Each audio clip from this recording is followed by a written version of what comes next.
YouTube.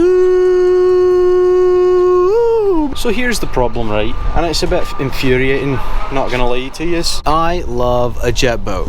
They're super fun to drive. They've got a beautiful layout. And here we've got a 2021 21-foot Yamaha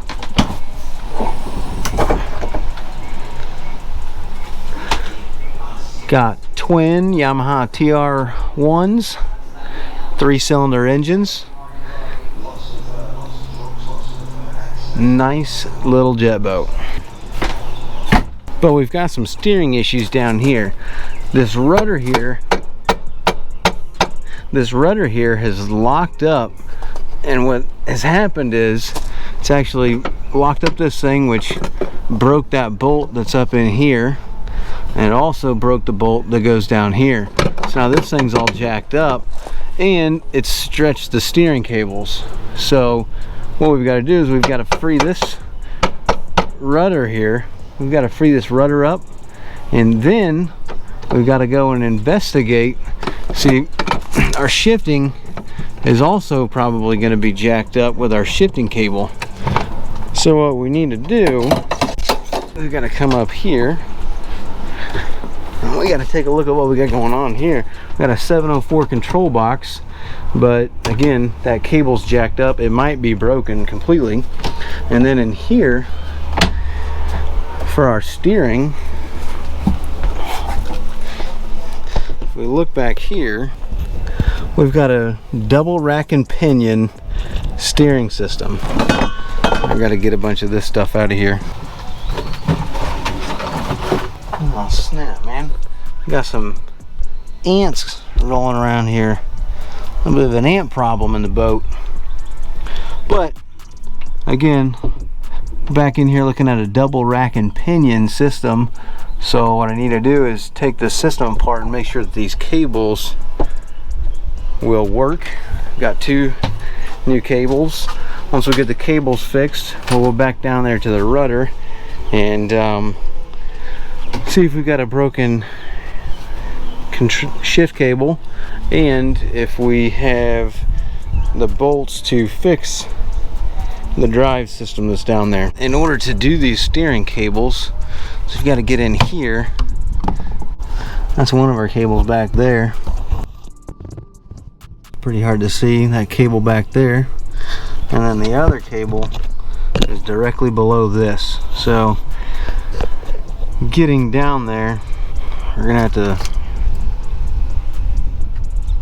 figure out how to get below this thing if we need to change out that steering cable, which is probably broken, so we probably will have to.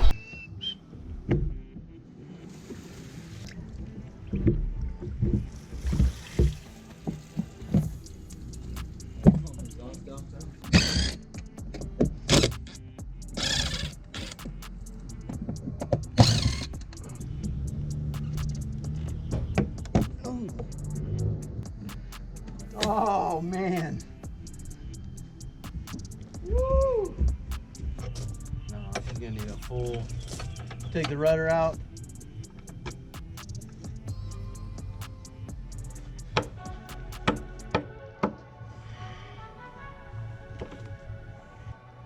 This pin ain't even budging.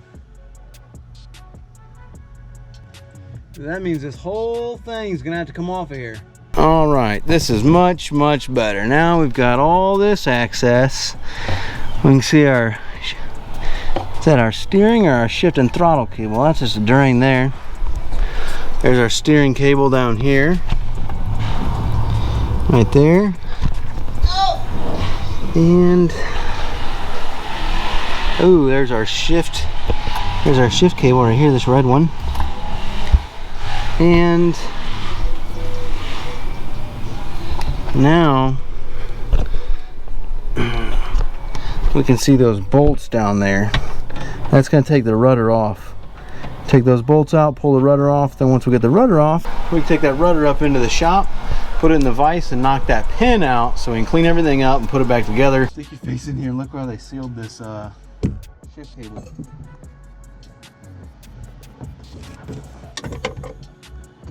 Right there. Shift cable. What? With the clear salt? Think they used enough? Holy moly. It's probably real soft stuff in it. Mm-hmm.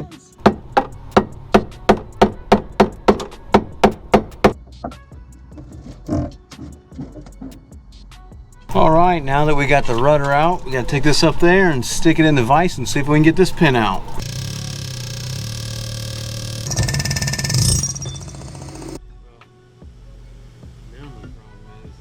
So now what we're really looking at is in here, all that salt buildup. That's what's messing us up. We are probably going to need to get in some new bushings just because they're plastic and now they're warped and broken. That's to be expected, but you can just see how they've swollen up from all the salt.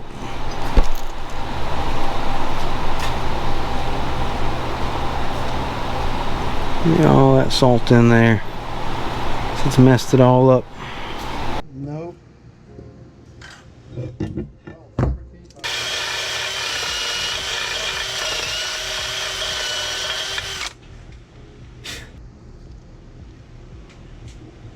Now we're to the point where we need to see if we can't get this bolt here out, as well as get, actually that bolt's completely gone. So I need the bolt and the spacer out of that one, and I need to get this bolt out to see what we're looking at, to see if we need to do anything with this shift cable, because it might have broke that shift cable. At the same time, it snapped the head of this bolt off.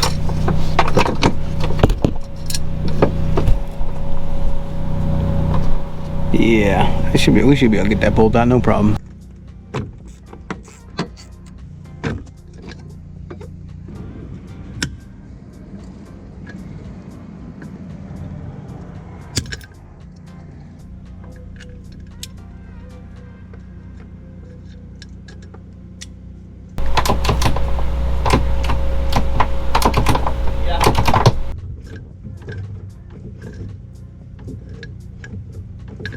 Yeah. Okay, about the steering. Yeah, be careful. Careful if you're gonna smash your camera. Yes. Soaky smooth. Yeah, so we might have got lucky. One of the easy ways of getting out a stud is you can take a nut, put that nut on there, tighten it down. Then we'll take another nut, put it on like that, tighten them together, and doing this, run it out.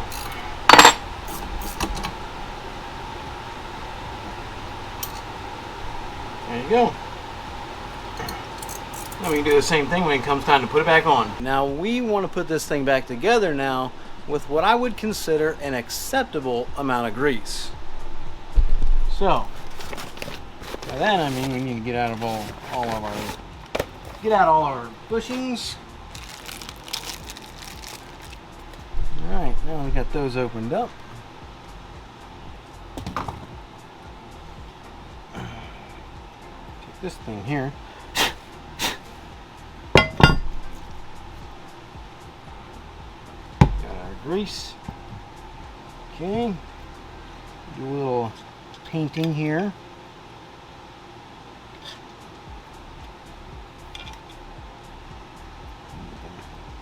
Stick that in there like that. Yeah. Put that one in there like this. Yeah. Get some more grease to roll up in here.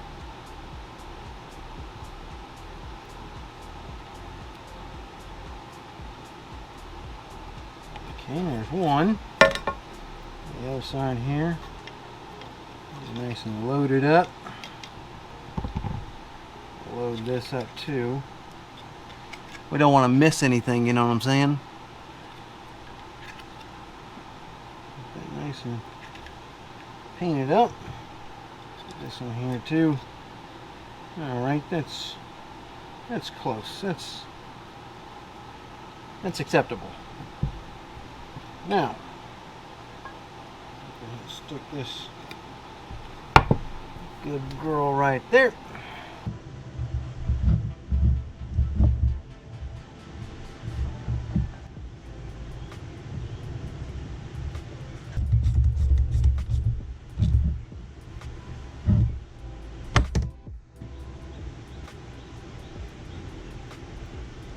Now that we got our bolts and our spacers, we can put the drive assembly back together, and then we'll install our rudder assembly and we'll see if our steering's fixed.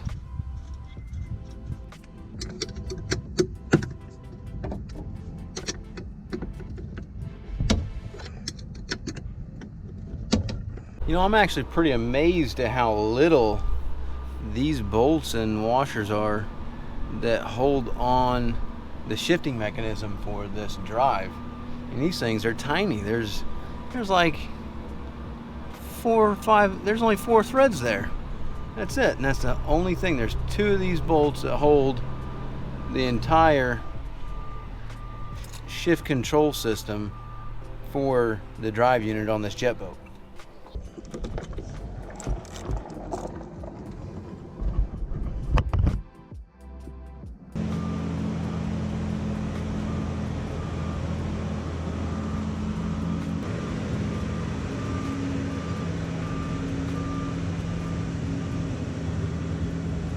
All right, now that we got the rudder in place, we can put the nuts back in here to tighten this thing up, clean up the sealant around it, and we'll hook everything up.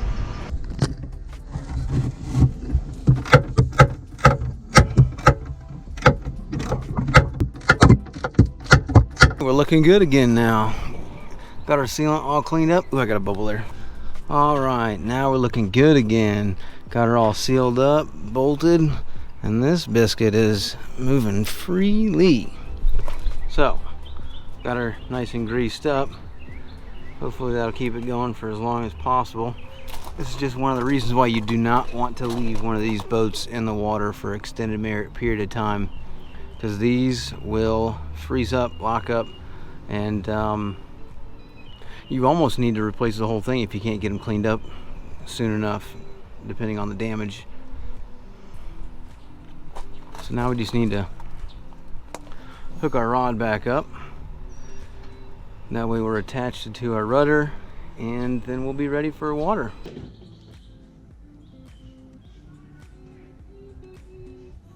Let's take a look and see what's going on with our steering now. Oh yeah, buttery smooth, back and forth, hitting it. What about our shifting? Shifting nice and smooth now. I love it.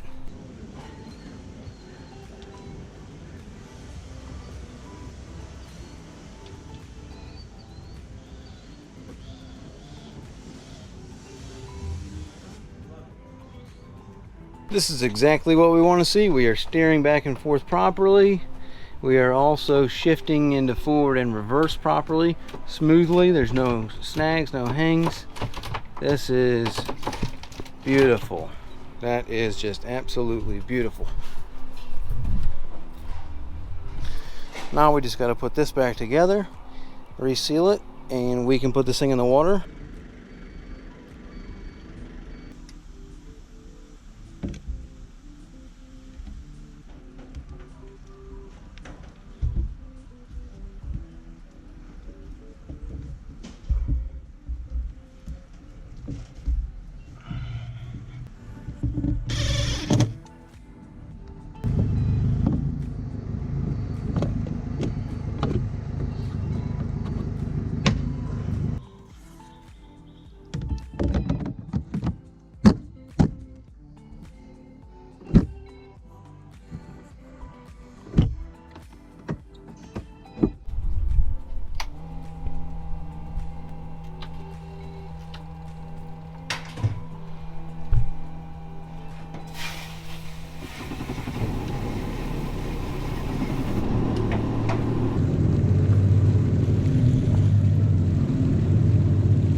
Looks like we can go ahead and call this a successful repair for the rudder and the steering system. That's the problem with these jet boats. If you leave them in the water, down in salt water, especially warm salt water, they just corrode and eat up and lock up, and the bolts break off, the rudders stiffen up and lock, freeze in place. So if you've got a jet boat and you're going to take it anywhere like this, or a surf boat or any other kind of stern drive or inboard, you don't really want to leave them in the water down here or in any warm saltwater conditions. The boats just aren't made to live in the water like that. The water is just too harmful and too harsh on them to let you do that kind of deal. So the best thing is to get a trailer it, keep the thing out of the water, make sure you spray everything off with fresh water, oil everything up, grease everything up, keep the things moving. Otherwise, you're going to be looking at some frozen parts and downtime when you're waiting on parts.